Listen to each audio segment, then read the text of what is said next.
Hey everyone, Chuck here. In this video, what we're going to look at here is the idea of developing and validating the production plan as part of the sales and operations planning process. So let me share the screen here, take you through what we're talking about here. Okay, so what we're looking at here is, I'll just kind of draw this out so we can think about the math here. So much for a straight line, I guess. If you remember from everything you've learned, sales and operations planning is about looking at sales, plan versus actual, production, plan versus actual, and then in a make to stock environment, inventory, plan versus actual. And so up on top here is our months out in front of us.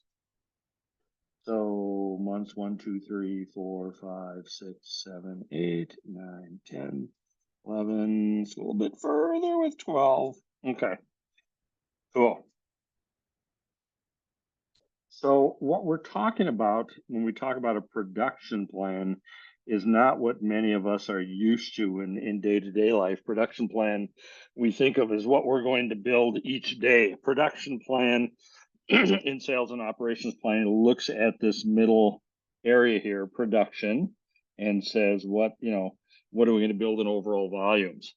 So let's say our sales plan is 100 a month for January, February, and March, and then we go 180, 140, 160, 120, 90, 90, 120, 140, 160. So I'm just going to put some numbers up there. So let's take a moment and add those up. We got 100, 200, 300, 480, 620, 780, 900, 990. And I'm going to stop there and add up the rest. 90 and 120 is 210, 350, 510. So in total, we've got 1,500 over 12 months. Well, when we're looking at the production plan, what we're talking about here is what's going to be our strategy. Are we going to go with some type of chase strategy, level, hybrid, subcontract, outsource strategy? What's going to be our production plan? If we were going to build to a chase production plan, it literally means that is we're going to chase the sales. And so every month we would make exactly what we're going to sell. So we're literally chasing our demands out there. And then of course, whatever we're starting with for inventory, the plan is it's going to stay the same each period. So that's one of the the benefits of the challenges is inventory doesn't go up or down, it stays the same. But that would be a chase strategy. A level strategy, and again, we have to look at the costs and benefits of each strategy and decide what we want to do here. But a level strategy would say we're going to take this 1,500 a month and we're going to divide it out over 12 months. And we're going to build 125 per month. Okay. So if you think, all the way through the end here. So if you look at the first month, the plan is to build 125. The plan is to sell 100. The extra 25 goes into inventory. And then in week or month 2, month 3, it's going to go the same way. In month 4, we're going to go down to 20 because we're going to sell 180 and only produce 125. So we're going to burn up 55 of the 75 and be down to 20. So that would be a level production plan.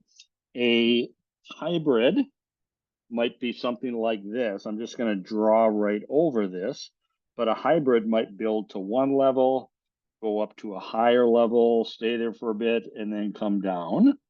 So that would be what a hybrid would be.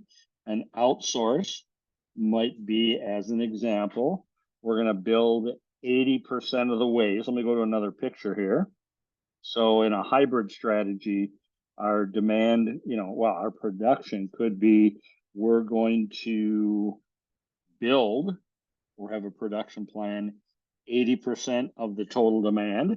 So maybe the total demand is up to here. And then the difference we're going to outsource. Okay.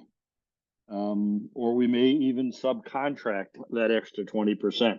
So what we're talking about when we look at this whole idea of a production plan, we're saying, what is our response going to be to the demand out there? Now, this becomes important, of course, because you can kind of see it on the math coming up here. If we'd have stayed with a level plan, we'd have gone down to the next period to a 5 because we used up 15 to the 20. And then in the 6 months, if we'd have built 125, we'd have been short. So clearly a straight production plan wouldn't have worked in this situation.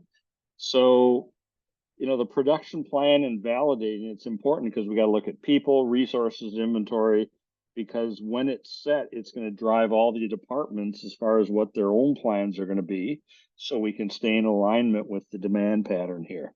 So, and in this example here, chase wouldn't, or level would not have been the way to go unless we'd have built up some more inventory here.